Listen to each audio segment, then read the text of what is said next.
it's literally the basics. And I started doing small things, small changes, like getting enough sleep at night. And it started changing the way I feel about almost everything. And I was like, okay, so this is it. This is all I'm supposed to be doing. Yeah, I think it's so funny, like the things we think are small. We have talked often about this concept that people always think self-care is taking a bubble bath, going for a massage, going to do these are huge, huge things. But it sounds like for you, this very small thing was ginormous. Like it made a big shift in you. And it's so interesting that the small things often are exactly what we need.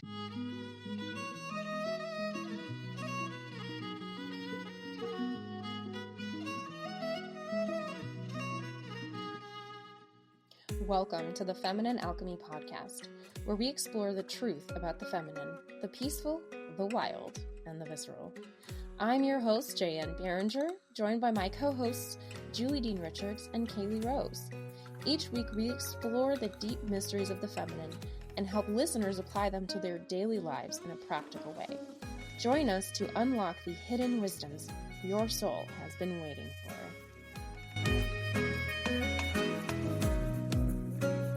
Welcome everyone back to another episode of Feminine Alchemy. I'm Julie Dean Richards, and today I am joined by my good friend, Allie MacDonald. I'm super excited for you all to get to know her. She is an amazing woman, friend. She has such a vibrant energy about her, which I'm sure will just come through.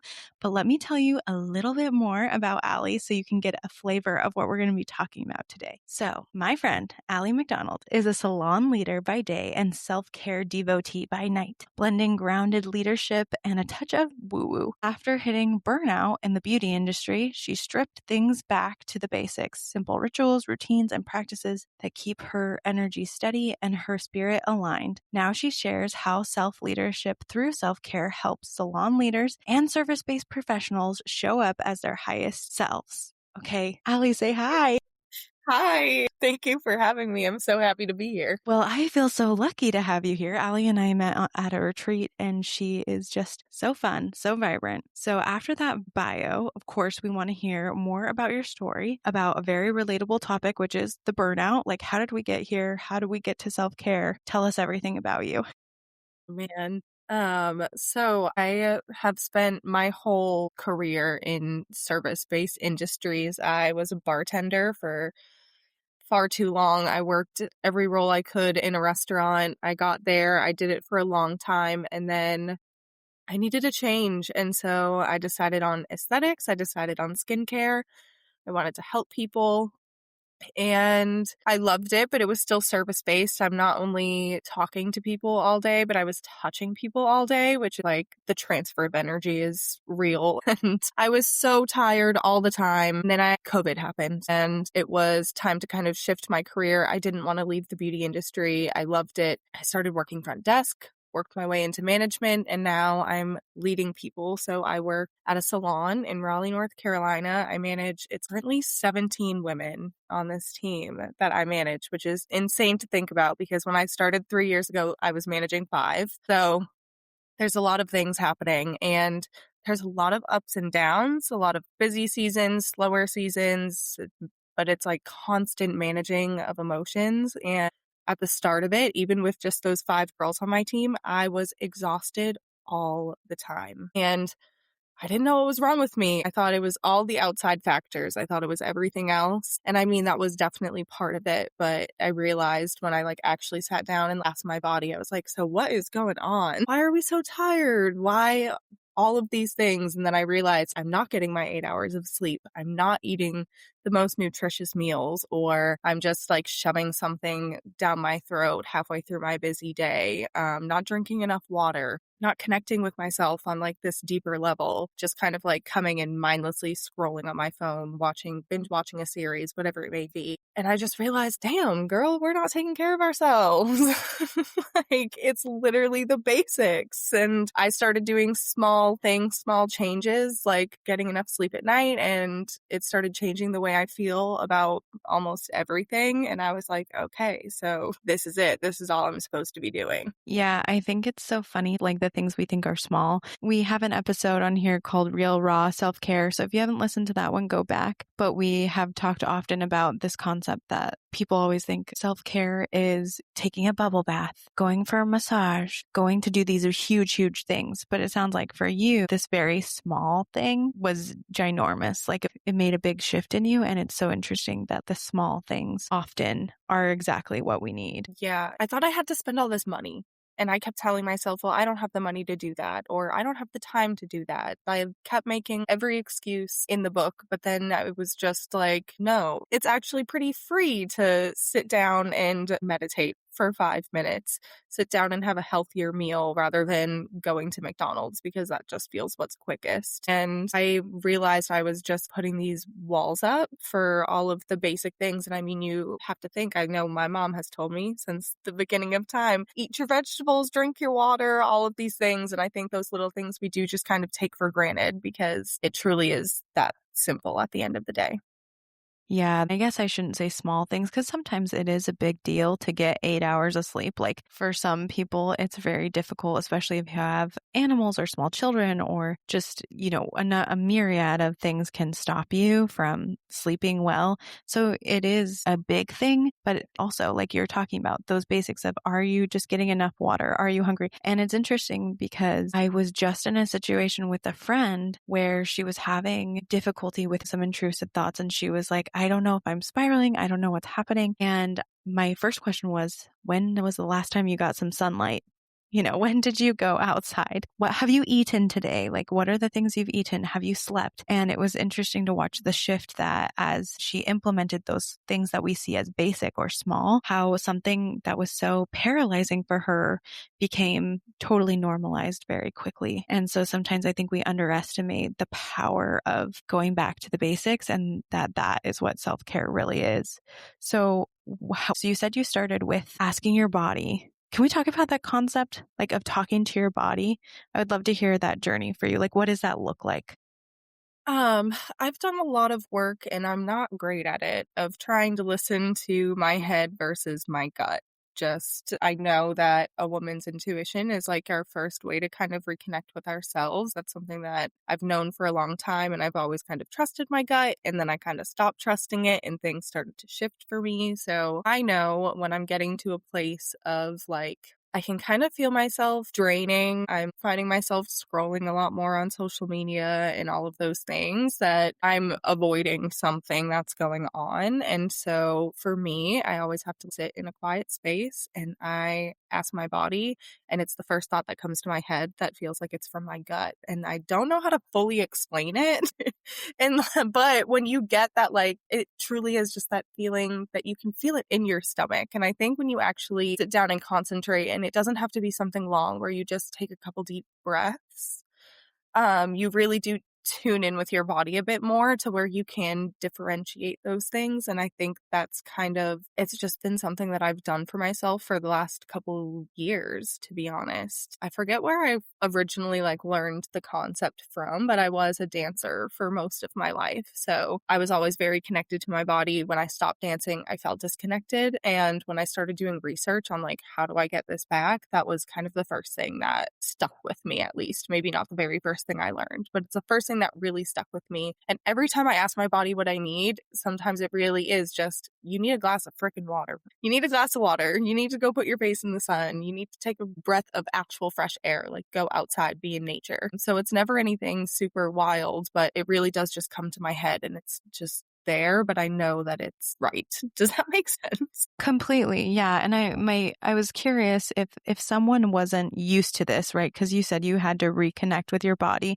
And this is something we talk about a lot here, but I think it's always worth the reminder. How would you tell somebody, okay, this is how you start re-listening to your body or getting answers from it? Because I know a lot of people who are like, I don't know how to get answers from my body. I ask my body questions and nothing happens. So for you, what is that? From your perspective, where would you tell someone to start with that, your experience, etc.? I'm not really sure. I'm not sure how to explain it.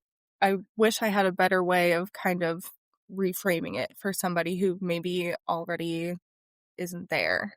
I think starting with things that are really small or feel small to you, because we all see those in a different way. Maybe just like, if you're trying to decide what to have for dinner and you're weighing out options, kind of just sitting with what's coming to your mind first versus what you think your preference is and just kind of going with your first instinct. I think that's a really easy way to tune back into your intuition or whatever it may be that you want to connect to in your gut. Yeah, I think that's good advice, because we do this. Like on some level, you are listening to your body, even if you're like, what am I hungry for? Well, you know what you're hungry for.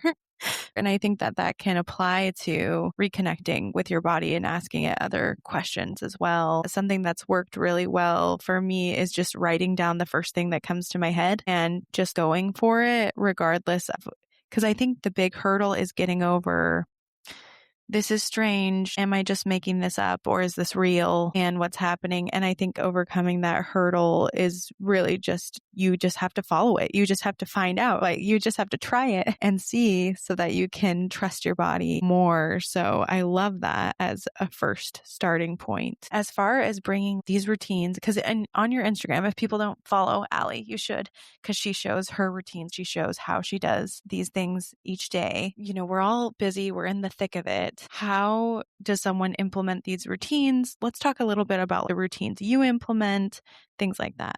So I think the first thing that's important to remember when you're thinking about routines and rituals, whatever you want to call them, is flexibility. This is something that I really struggle with. I'm actually in a season of realizing that what was working for me before is not currently working for me. And now I'm having to be flexible and listen to myself and understand that that routine is no longer a fit. And now I have to do something different. And that's been really hard. So I think flexibility is the first thing that you need to remember. Not every day is not going to look the same. Not every week is going to look the same. And I think when you can kind of let go of control in that sense, it makes implementing all of these little things much simpler and feel a lot safer for your body. And starting really small, choose one thing first. I am the type of person that I want to do it all at once. I'm going to have the perfect morning routine, midday routine, evening routine, and I want to fit every single thing in every single day.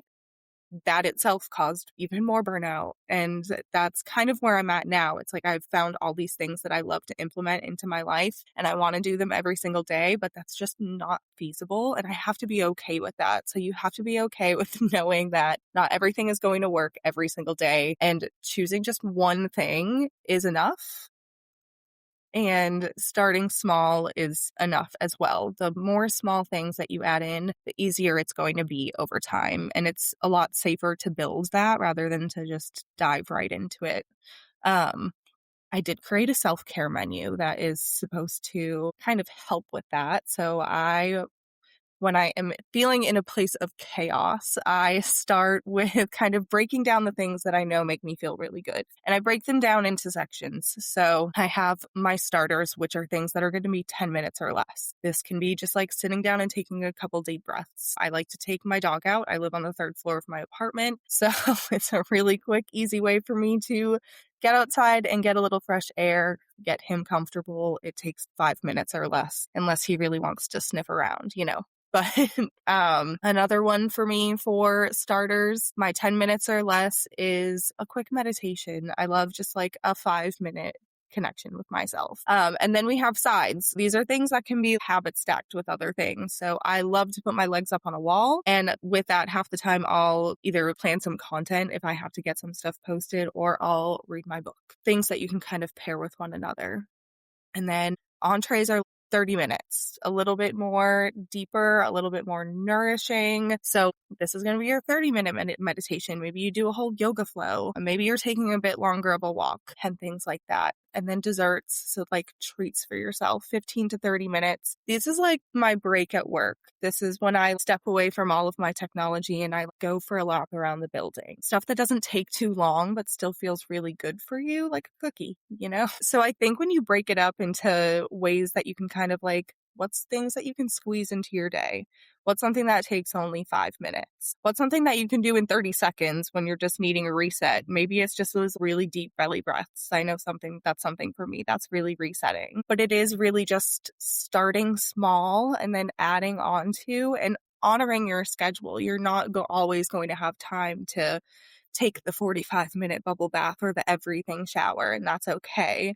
But if you have time to take a quick 15-minute shower that's still going to make you feel energized, is that enough for you right now? You have to decide and just go for it. Yeah, I love this concept so much. So I'm just going to recap a little bit to make sure people understand. The idea is to help you fit your self-care in. It would be like a menu, like what you want to choose from a menu. And so the starters are things that you can do in 10 minutes or less. Easy stuff that's normal for you. Like you said, like I always go walk my dog in the morning. It's easy. It's something you have to do anyway. It's something that isn't going to cost you anything. So that for someone could be like your 3 deep breaths or going out for 30 seconds in sunlight before coming back in or whatever it is. And then you have your sides. Okay, the sides were revolutionary for me when we first talked about this. I was like, oh, things you can do. I think it's like the Capricorn in me is like, I really want to be so efficient. Mm-hmm. And I'm like, yes, I can do this and I can do this. I can do self-care. So like you're doing something for yourself and doing another task at the same time. Yeah. Which is really good. This for me is as minuscule as folding laundry while I catch up on my show. Yeah. It doesn't always have to be, I mean, I love meditation. I love being outside. I love all of those things. But if for other people, it's sitting down and watching an episode of a show, or maybe it is scrolling on Instagram for 30 minutes, I think those things are okay to put in there as well. But honoring that time, it's 30 minutes of doing that for yourself, not sitting there and doing it for 3 hours. Yeah, it's not necessarily your de-stressor, but you have parameters around it. Yeah. And I think stacking something like that is so useful because it does kind of pare it down. Like it does make it so there has to be parameters around it. Like when you're done with the laundry, you're done with the laundry. And of course you could keep watching the show if you want to, but there is kind of like this time structure to it, which I think is really good for things like that. Like being on Instagram, it's good to have some kind of time structure. So it's like, okay, I'm not doom scrolling. I am actually. I do love a doom scroll sometimes, but yeah, yes, I'm doing something. So I love the sides, so things you can pair together, and then the entrees are bigger things that you would do for yourself, 30 minutes or more. And then the desserts. I love the dessert concept too, because I think sometimes we love things, but we hate things, and we love to hate things. yes. We love to hate our self-care routine sometimes because it's like for me, okay, this is a real deal. This is me getting real vulnerable with you. But like I hate plucking my eyebrows. I hate it. And it's a thing, but I also hate not having my eyebrows plucked. I dislike it. And also I have chin hairs. So I hate having my chin hairs not plucked. I need to pluck those babies, but I don't want to do it because it becomes drudgery. So I do love the idea of another self-care tool being what self-care thing would be a cookie to you? Like what is that like chocolate? What is something that you just love? And to me, that might be, I actually don't know what it would be for me right this second, but it could be the watching the show. It could be the watching the 15-minute show or like indulging in some Instagram gossip or whatever it is that is your guilty pleasure, I guess. That's kind of the way I'm thinking about the dessert as like self-care that's also kind of a guilty pleasure. Is that, how do you feel about that? Yeah, no, I think it can kind of fit into whatever mold you want it to, but I think the guilty pleasure is a great way to kind of explain the dessert because it's only 15 to 30 minutes. It's not something that you're taking much time on, so you might as well indulge in something that you might not typically indulge in. And it actually could be eating chocolate, it could be eating the delicious sweet thing. Yeah, I love to sit down and just eat some chocolate. Who doesn't? Yes. Okay. So I love these concepts as ways to integrate self-care routines throughout your day. So my next question for you about this is, so you have the menu, and just so people know, I'll link it in the show notes. So if you want to grab that self-care menu that you can make yourself, because the idea is you write it down and then you can come back to it. So you can choose things and then you can look and be like, okay, I don't don't know what to do for myself right now. So I'm going to look at my menu of things that I like. And I would say also, even though people hate AI or whatever, ChatGPT can be a good, helpful resource. If you're like, I don't know what self-care stuff, I don't know what to do for myself. It can be a good list generator of things to do. But my question is, if I were someone who's like, I don't know any of the things to do right now, what routines are simple or easy to start? Like where should I start? So I do have examples on the self-care menu that you can choose from, or I think the best thing to do is kind of take the thought of the self-care part of it out and just think like, what do you like? What do you like to do? Like I personally, I like to color. That's one of my things. So that's something that I always have on my list of stuff that I know I'm going to do. Just what do you like to do? It doesn't have to be anything super crazy. It could be playing video games for all I care, but thinking about just things that you like. I like to cook, so that's something that's on my entree list. I cook a cozy meal when I want to do something that feels creative without being too much for me. So I think just choosing things that you already enjoyed is the simplest way to start. Yeah, I think that's a great place to start because sometimes we get wrapped up in like it has to be perfect or it has to be, I don't know, science backed as self-care. Like we have this idea of what self-care is, and it can be those small things. I was just thinking about my husband sometimes, or for me, a self-care thing for me might be researching something. So right now I'm pregnant and researching how can I walk better? What's a better way for me to walk so that my hips stop hurting? That is like a self-care thing that for some reason I keep putting off, but would be a great thing to do that I would enjoy, that would benefit me. Yours might be researching a certain book or looking for one or reading 10 pages in some kind of book, taking a walk, taking a breath, drinking cold water. Cause sometimes I also get caught up in, Chinese medicine is like, don't drink cold water, drink warm lemon water. Yes, I do the same thing. Yeah. So I'm like, oh no. But sometimes the cold water is like my treat for myself with the ice so I can crunch on the ice. Everyone's going to be like, you're anemic. If you like ice, you're anemic. And sometimes I do. Sometimes I like to crunch on ice, whether or not my iron is low, and enjoy like a cold glass of water. So I think it can be different for everyone, but I love the idea of what do you even like to do?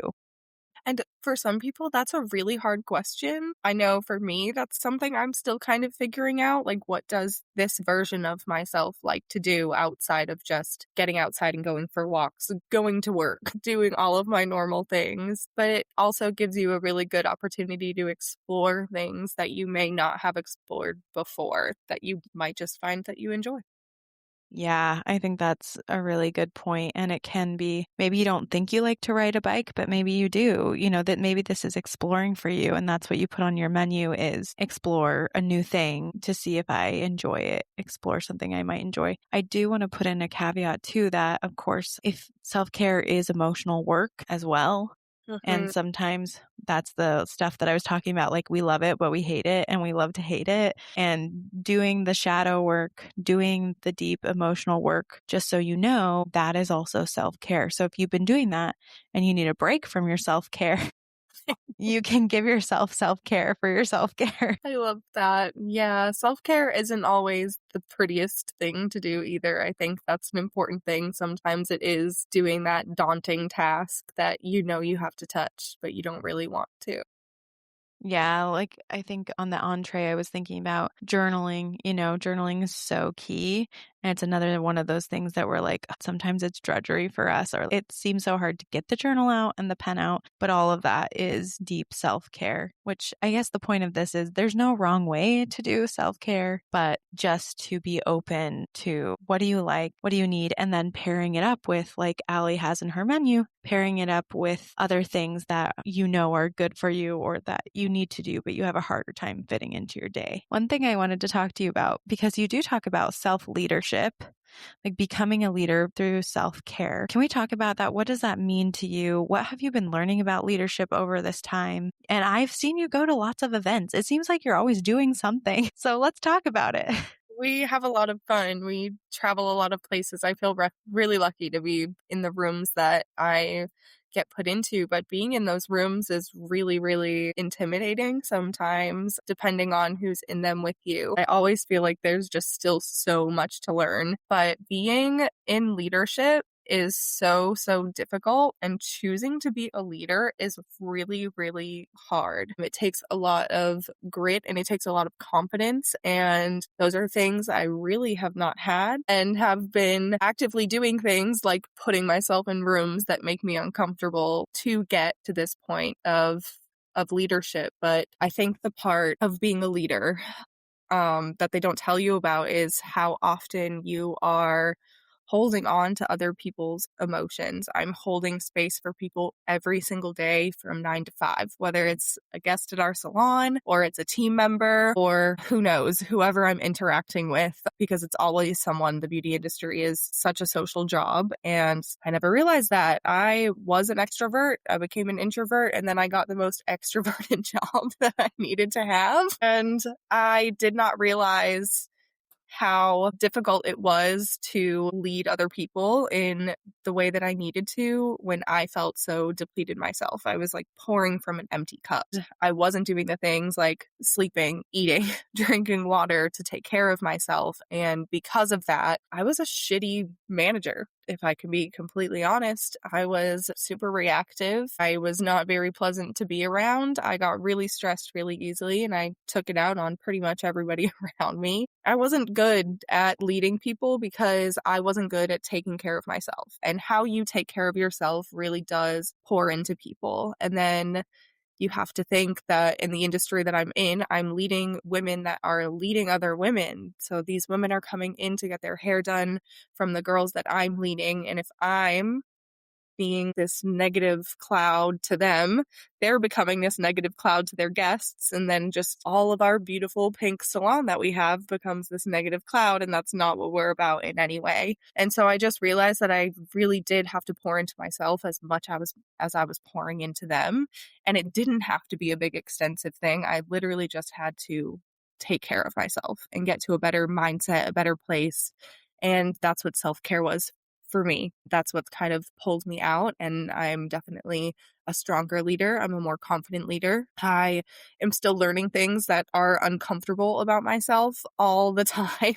And it's really not my favorite thing, but it's clearly what I need. And the more I learn, the better I get. And I couldn't do that if I didn't go home and prioritize my well-being. Yes, it's very important. And I completely, when you were talking, like, sing it, sister, amen, amen. But it is, if you're in a leadership role, you are holding all the cards in many ways. Like, you're holding not only your cards, but everybody else's cards and everybody else's stuff and their emotional stuff. And so I think we take for granted, especially when you get into leadership positions, you're like, I don't have time to take care of myself. I have to take care of all these other people. So how am I going to be there for them? But I love that you pointed out that when you were not there for yourself, the worse of a manager you became. And when you started to be there for yourself, that's when you could be a better leader. And I think it kind of goes against the grain because we live in this masculine cycle of productivity overall. Do it, get it done. Like, you have to care for everyone else. Sometimes I like to call this hero culture, the culture of like, you have to be the hero, and the hero sacrifices absolutely everything to put the team on his back and to run through the finish line to get everything done. Or we see this in medicine all the time.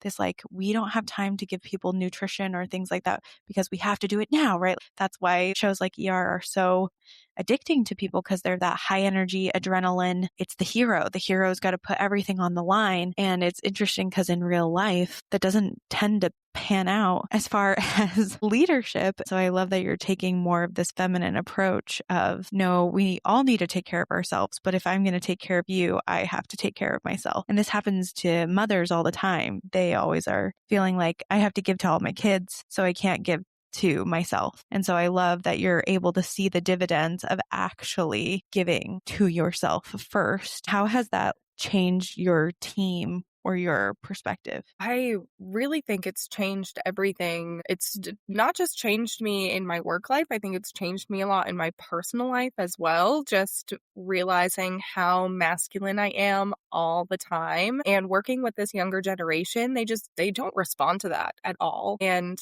I kind of love that for them because I do think it's going to change things a lot. But it's been really hard working with I don't know if I want to call them emotional, but they're very like emotionally in touch generation.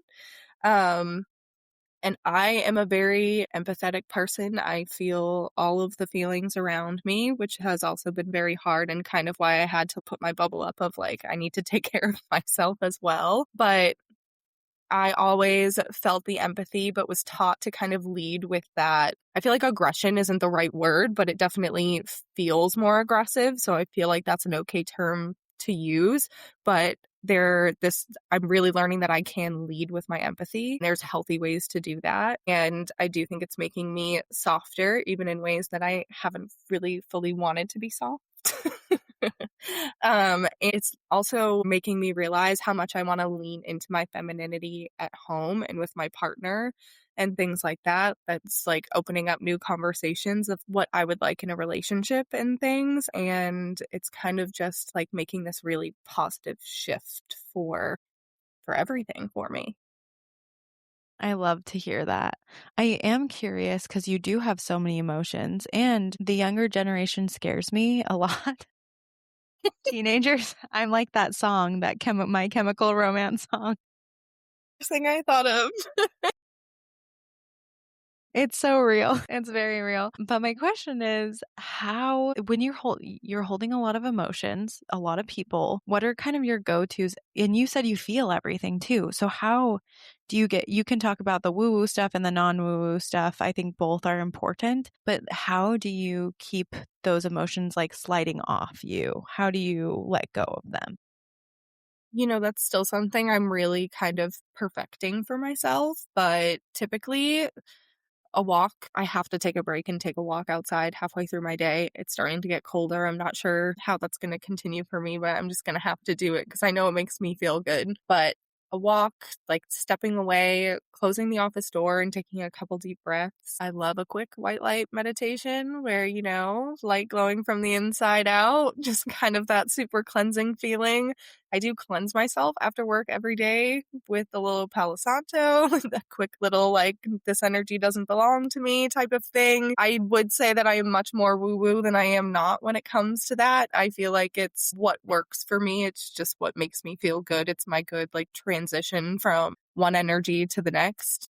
I think that's really it. Yeah. Yeah, I think those are great suggestions. I was curious, do you do the bubble thing? Like before you go into work, like imagining you have a bubble over you to keep other people's energies out?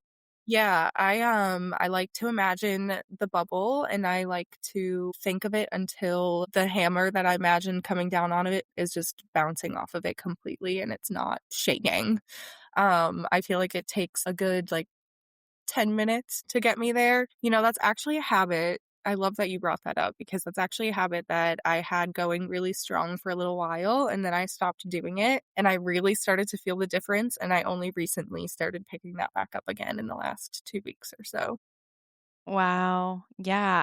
I like that idea of the hammer. So for people who haven't heard of this technique before, it's literally just imagining a bubble of some color, like an energy shield. Imagining an energy shield around you with the intention that that shield keeps other people's emotions, bad, negative vibes, whatever else off of you. And so what Allie is saying is when she imagines it, she wants it to be strong enough that if she imagines a hammer hitting it, the hammer bounces off and it can't break it. This sounds crazy if you've never done it, but you'll see if you start imagining it for yourself. Some people will end up seeing cracks. You'll end up seeing like, oh, I should be able to imagine this and I should be able to make it strong instantly, but it doesn't work like that because it's actually your energy that you have to put into it.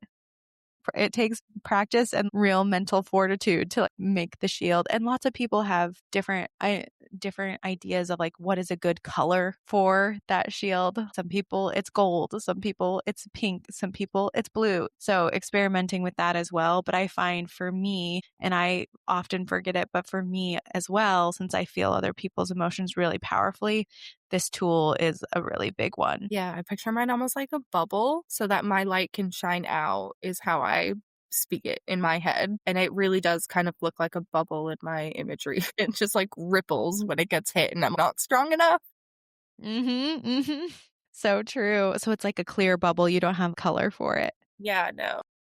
Oh, I love that. I think that's really beautiful. So I love this. I love the leadership. I love the letting go of the emotions. Is there anything else about communication? Because this came to mind too, that you have learned about communicating with other people that you might share with someone who's learning to be in leadership or going to be in leadership or is already a leader. Anything you've learned that you'd like to share in that arena? Yeah, I think this is my most current lesson with communication is that communication is a skill that you constantly have to work on. It's really, really hard. It's such a difficult skill. And I feel like every time you meet a new person, or like bring a new person on your team or anything like that, you're learning a new way of communicating because no two people are the same. Learning to communicate with my team members, even girls that I have been working with from the start of this role, has been one of the most difficult challenges. And every time we are having a challenge, it truly does just come down to our communication. You have to be willing and open to hear how your communication comes off to other people, which is hard to hear because you think that you're being clear and you think that you're getting your point across in a perfect and understandable way, and they feel the exact opposite. And it's hard. It's hard when you don't feel heard, but that's not necessarily what it is. That's something that I'm really working on right now as we speak. Which I totally agree. I was a communications major in college and I'm always relearning. And I used to even mediate conflicts that used to be part of my job. Even for me, I mean, this was a long time ago, but like, it doesn't matter how trained you are. Like, I'm trained in NLP and all the things in nonviolent communication. And there's still times when you just suck at it. We just suck at it and someone loves to point it out to you. Yeah. Like, especially for me, I had a brother-in-law who was like, "You're supposed to be good at this and you're not being good at this in our family chat." I'm like, "Okay, thank you." My bad. My bad. I know. But that happens, you got to pick yourself back up. Are there any tools that you're learning or using for this? Any books, anything like that? Or is it through experience you're learning the most? Right now, I'm learning the most through experience. I actually just said that one of my goals for the next few months is going to be to get some books on communication and learning more about how to better communicate with my team and just honestly all of the people in my life, how to be more clear and more confident in my communication, actually speaking to what I want to say rather than what I think people want me to say and things like that. So I can keep you guys updated. Yes, keep us updated. It is hard because everyone does have such a different style. Like I was just talking to two friends recently, and for one friend, I know I need to be as gentle as possible if I am going to give constructive feedback. And the other friend, tried the same thing with another friend. The other friend's like, "Stop being nice to me. Just tell me what I want to hear. Just tell me things straight to my face." And I'm like, "Okay, I just have to relearn how to communicate." And that's what makes it so difficult. But these are like the unspoken things about leadership. We don't really realize when we take on roles, we always think about ourselves like charging forward and giving ideas and all of those things. Again, like the hero culture, rather than these things that are more feminine, which is learning everybody's communication style, helping them with their emotional issues, letting go of their emotions, helping people navigate through things, taking breaths for ourselves. So I love that you're bringing all of this to the forefront. For anyone listening, I would recommend Nonviolent Communication. It's a book. There's also an audio series you can get on Audible. What's his name? His last name's Rosenberg, I think, who does it, but it is a very helpful guide if this is something for all kinds of communication issues, if people are interested in it. But thanks for chatting with us about these things. And before we sign off, I was just curious if there's anything you want to leave us with about self-care, leadership, your experiences, anything you want people to know before we go. Just going back to that being flexible, we're going to be in different seasons at different points in times in our life. Things change, whether it's changing by day, changing by week, by month, all of those things. Our lives aren't always going to look the same. You're going to move through whatever it may be. and it's okay to adjust what you might need in that particular season. Some you might do more and some you might do less, and all of them are of the same value as the other. I love that. Allie, you are so vibrant. And for anyone listening, again, you should follow her journey. There's another thing I need to ask you about Instagram, because for me personally, it is very difficult to share my life on it. I have the worst time. I'm a reflector, so maybe I'm just inconsistent because of that. But it's very hard for me to share all of my stuff online. And you are very consistent. You are very good at making content as you go in your life. How do you fit that in? How do you do that? I'm not trying to put you on the spot as like a master of this, but I feel like you do a really good job being like vulnerable, being yourself, and also consistent.